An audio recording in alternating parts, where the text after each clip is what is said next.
বাইরের চোখে সৌদি আরব আর ইরান দুই চিরশত্রু দেশ। একদিকে সুন্নি সৌদি, অন্যদিকে শিয়া ইরান। মধ্যপ্রাচ্যের প্রতিটি সংঘাতেই যেন একে অন্যের বিপরীতে দাঁড়িয়ে থাকে। কিন্তু অবাক করার মতো সত্য হলো, সৌদি আরব আসলে চায় ইরানের বর্তমান সরকার টিকে থাকুক। কিন্তু কেন? আজকের ভিডিওতে আমরা দেখব এই বিপরীত বাস্তবতার পেছনের তিনটি মূল কারণ। প্রথম কারণ, অস্থিতিশীল ইরান মানেই অস্থিতিশীল উপসাগর। ইরানের সরকার যদি হঠাৎ ভেঙে পড়ে, সেখানে গণতন্ত্র নয় বরং গৃহযুদ্ধ, মিলিশিয়া যুদ্ধ আর বিশৃঙ্খলা তৈরি হওয়ার সম্ভাবনা অনেক বেশি। আর এটা হলে পুরো এলাকা ক্ষতিগ্রস্ত হবে। অর্থাৎ ইরাক, উপসাগরীয় শিপিং রুট, জ্বালানি বাজার, এগুলোর প্রতিটি সরাসরি আঘাত করবে সৌদিকে। সৌদি কি শক্ত ইরানকে ভয় পায়? উত্তর হচ্ছে হ্যাঁ, কিন্তু সৌদি ভাঙা ইরানকে তার থেকেও বেশি ভয় পায়। কারণ একবার একটা বড় রাষ্ট্র টুকরো হলে তার প্রভাব পাশের রাষ্ট্রেও ছড়িয়ে পড়ে। অর্থাৎ সৌদির নিজেরও ভয় আছে একটি ডমিনো ইফেক্ট কাজ করার। দ্বিতীয় কারণ, রাজনৈতিক মর্যাদার পরিবর্তন। শাহের আমলে ইরান ছিল প্রাচীন সাম্রাজ্যের উত্তরাধিকারী, একটা ইম্পেরিয়াল পাওয়ার ইমেজ ছিল ইরানের। তার সামনে সৌদিকে মনে হতো একটা নবীন রাষ্ট্র, মরুভূমির একটা সিম্পল রাজতন্ত্র কিংবা একটা ছোট রাজা। কিন্তু 1979 সালে শাহের পতনের পর ইরানের সেই বড় রাজা ভাব কমে গেল।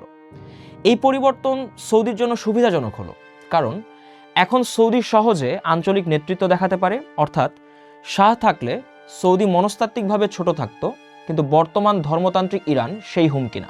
তৃতীয় এবং সবচেয়ে গুরুত্বপূর্ণ কারণ হলো তেলের বাজার। সৌদির ভিশন 2030, NEOM এসব মেগা প্রকল্প খুব ব্যয়বহুল। এদের চালাতে দরকার প্রচুর ক্যাপিটাল। কিন্তু বাস্তবতা হলো সৌদি এখনও অর্থনীতিকে ডাইভার্সিফাই করতে পারেনি। অর্থাৎ সৌদি এখনও তেলের উপরই নির্ভরশীল। এমনকি আরামকোর মতো বড় বড় কোম্পানিগুলোর শেয়ার পর্যন্ত সৌদিকে বিক্রি করতে হচ্ছে। এই অবস্থায় সৌদির তিনটা জিনিস সবচেয়ে বেশি জরুরি। প্রথমত, তেলের দাম যেন নামতে না পারে।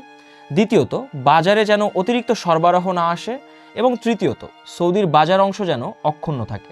এবার আসল পয়েন্ট, ইরানের কাছে বিশাল তেল এবং গ্যাস রিজার্ভ আছে, কিন্তু নিষেধাজ্ঞার কারণে সেই তেল বাজারে ঢুকতে পারছে না। সৌদির জন্য এটা অর্থনৈতিকভাবে জীবন রক্ষাকারী, কারণ যদি ইরানের নতুন সরকার আসে, নিষেধাজ্ঞা উঠে যায় আর ইরান দিনে লাখ লাখ ব্যারেল তেল রপ্তানি শুরু করে, তাহলে সরবরাহ বেড়ে যাবে এবং দাম নেমে যেতে পারে $40 থেকে $50, আর সৌদির বাজেট সম্পূর্ণ উল্টে যাবে। আর দামের ধস মানেই ভিশন 2030 বন্ধ, NEOM আরও ধীরগতির হয়ে যাওয়া, আরও ঋণ তৈরি হওয়া এবং আরও সম্পদ বিক্রি করার মতো সিচুয়েশন তৈরি হওয়া। সুতরাং নিষেধাজ্ঞা ইরানের জন্য সমস্যা, কিন্তু সৌদির জন্য একটি অর্থনৈতিক আশীর্বাদ।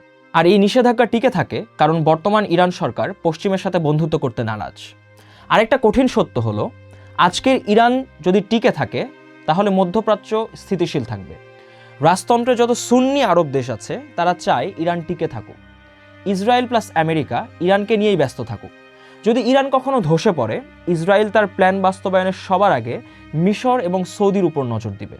তাই জাতীয় নিরাপত্তার স্বার্থেই ইরানের বেঁচে থাকা মূলত একটা লং টার্ম ইন্স্যুরেন্স পলিসির মতো সৌদি সহ বাকি আরব দেশগুলোর জন্য।